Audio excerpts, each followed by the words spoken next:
All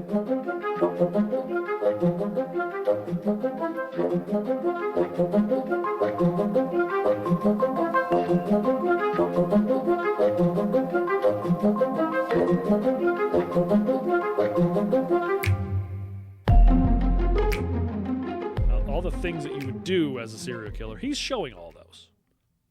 So that's not my issue with it, just so you know. He's well on his way. Anyway, when Katie never returns, her mother understandably got worried. She had sent her to Tobin's General Store, so she went and asked the owner, who told her that she had been in there that morning, but he didn't have any notebooks that she liked, so he sent her to Mrs. Pomeroy's. Why you would send her to a dress shop for a notebook? It's probably... I still don't quite understand. Probably sold tons of different things. It's like, there was a shop here where it's... I don't know if it's an Irish country thing though, but what it used to be was like what we would call like a newsagent's store. So it's just like a little mini general store type thing where you can buy loads of little odds and ends. But in it there used to be like a food takeaway place, like they did like kebabs and chips and things like that. Okay. But then you could also get the documents to do up your will. Or back to school stuff, like, which were both, funnily enough, on the same shelf. So it might be like that. Plan on dying? Yeah, or both. Both. Plan on dying. Yeah. Well, that would actually come handy here, because if you're going to school here in America, you might actually plan on dying at the same time. So it does make sense to have both of those things. That's very true. I mean, yeah, I guess. But the whole purpose of it was a dress shop. Maybe the newsstand would have that stuff, would sell that type of stuff. I don't know. But it seemed like out of all the places you could send her to get a notebook, the dress shop owned by the woman whose son tortures people, not the first one on my list. But he's locked up, though. Again, he does the camera thing, and it's so creepy. Just had to give the Patreon people something. Yeah. Anyway, the thing is, Mrs. Curran knew that Jesse was out, so she went straight to the police, who told her, quote, "Well, I understand he was completely rehabilitated in reform school. Besides, he only hurts little boys. He never attacked a girl." Never had the opportunity to.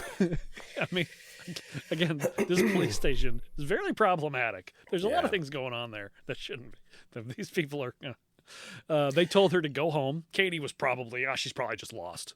So, your problem. Well, if she's lost, get off your ass and help find her. But she's probably just lost. You'll be fine.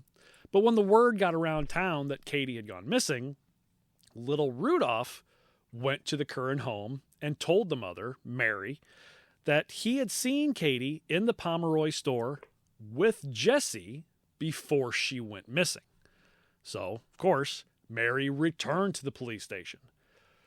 So the police begrudgingly went to the store to make a quick search, and they found nothing. They searched the store, so they said, all over. Found nothing. Of course they didn't. Yeah. Which, I mean, we'll get into a little bit near the end of the episode. Jesse brings up the fact that there was no blood and all this stuff, which nobody ever sees any blood, which is weird because if you slash a little girl's throat so deep that her head almost falls off, there might be a trickle somewhere. But just a little bit, it's not like there's going to be much, But I guess if you got over there and you wiped it up real quick, they're not coming in with luminol and black lights in the 1870s to look for blood. If it's mopped up, you're not going to see it. Then you don't see it. But, that's true. Yeah. Nobody ever cleans up after themselves. No, so it's if you can't see that it, old. Yeah, it's that John Mulaney bit where they're looking for Jack the Ripper. He's like, "Captain, there's blood everywhere." Captain looks at you and goes, gross, clean that up. Yeah. I mean, they didn't think about that stuff back then. Eventually, a so-called credible witness, they don't ever say who this credible witness is, but apparently as a credible witness came forward and said that they saw Katie being lured into a wagon. So the police closed the investigation, concluding that the girl had just been kidnapped. Because apparently that's where investigations end in the 1870s she's gone. Boston. Again, we bring up Gilda Ray again. Same. She's just kidnapped. It's fine. Go about your business. I mean, come on, for fuck's sake. The little girl's kid. Go look for her. Come on, go look for her. But in any sense, Jesse was in the clear for now. So, which, like we talked about with Robert Hansen. Yeah, I was going to say, it was... Once you do something and you get away with it, it kind of gives you this almost permission to keep doing it because, well, didn't get caught last time. I probably won't get caught next time. Yeah. Oh, crazy Bob. Sitting there doing whatever the hell he wants. You know what we have? All the Hansen brothers. Old Jesse. Yep. So Jesse just went back to his old ways. He tried several times to lure young boys to their doom, but most knew of his reputation and wouldn't take the bait. Then, in April 1874, he came across 5-year-old Harry Field. Now, he asked Harry if he knew where Vernon Street was, and if he could take him there for 5 cents. Harry agreed, and they took hands. But when they got to Vernon Street, Harry asked for his 5 cents. Jesus. Might as well have just been Jesus. Jesus. Where the fuck did that come from? You know what it is? I have Jesse pulled, and I saw the U and pulled, and I saw Jesus, and I put the two together, and I made I saw Jesse, I made Jesus. Jesse Fucking Christ. Idiot. Jesse Christ. Jesse pulled him into a doorway and held a broomstick up to him and told him to keep his mouth shut. Jesse then took him by the hand through a maze of streets to find a place where they could be alone. Fortunately for Harry, they ran into an old acquaintance of Jesse's who knew of his crimes, and the two began to argue. He's like, what the fuck are you doing with the 5-year-old? Yeah. Nothing. Showing me, just that broom handle. Town. It's like, come on. But they began to argue, and Harry took the opportunity, the smart little kid he is, to rip his hand out of Jesse's and run away all the way home. So pretty much saving his life because what you're going to find out here in a second is that Jesse had murder on his mind again. And it didn't take long. So a few days or so later, on the 22nd of April, Jesse came across 4-year-old Horace Millen. And for some reason, the age of it that is the gut punch. Consequently, Horace Millen lived right across the street from the Curran family. So this is all staying in, it's weird. It's all staying in the same little neighborhood. All right.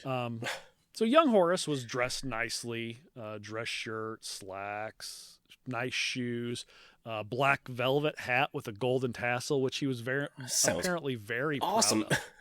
Yeah, just kid in the 1870s, walking around in dress clothes. He had a nice big breakfast that morning, but he was still hungry, so he asked his mom for a few cents so he could walk himself down to the bakery and get some cake. And again, it turns out he wasn't a 4-year-old. He was just a very short person who was a pimp. It was orphan. Yeah, he is orphan. He's 30 and he's going to try to seduce your mother. Backhands Jesse straight away. Give me my money. Give me my money. Pistol whips him. And of course, he wants a piece of cake. Mom's thinking, okay, why not? Here, have some change. Hey, now, Ma, some say he went he says that he went to the bakery and got a slice of cake. Some people say he got a cupcake.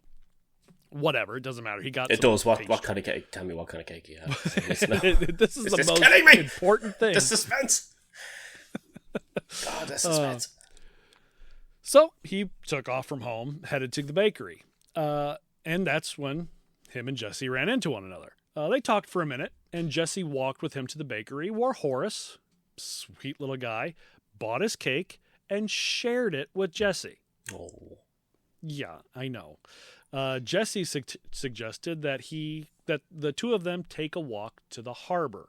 Horace agreed and grabbed Jesse's hand to walk off. It's just this is, if you take who Jesse is out of it, and it's just two kids holding hand, walking to the harbor, eating some cake, it's the sweetest fucking thing in the goddamn world. And it doesn't stay that way. Poor susceptible little fuckers. Oh, fuck. A number of witnesses saw the two boys set off towards the bay. One woman recalled a look of excitement on the other boy's face that was much too emotional for someone who was just taking a walk to a bakery. The second I guess that's Horace. He was so excited about cake. The second witness, out wandering near some remote railroad tracks in the marshy area south of the city, remembered seeing what looked like two brothers walking by, which would be a pretty good assumption to make. You just see two boys walking, one of them significantly older than the other. You figure, oh, it's just two brothers out walking, having a piece of cake. Yeah. I mean, now this is about 40 minutes after Jesse and Horace left the bakery. So Jesse takes Horace on quite the excursion. So all these witnesses, and not one thing on record as to what type of cake it was. No. Again, some people say it was a slice of cake, other people say it was a cupcake, but no, nothing on the flavor, nothing on the icing. Cops back then really didn't do their job, did they? If there was anything, and you would think the cops would be worried about what type of cake it was. Yeah. Oh, okay. Was it like chocolate with strawberry? Oh, yeah. But no, nothing like that. But so this is about 40 minutes after. So Jesse takes Horace on quite the hike.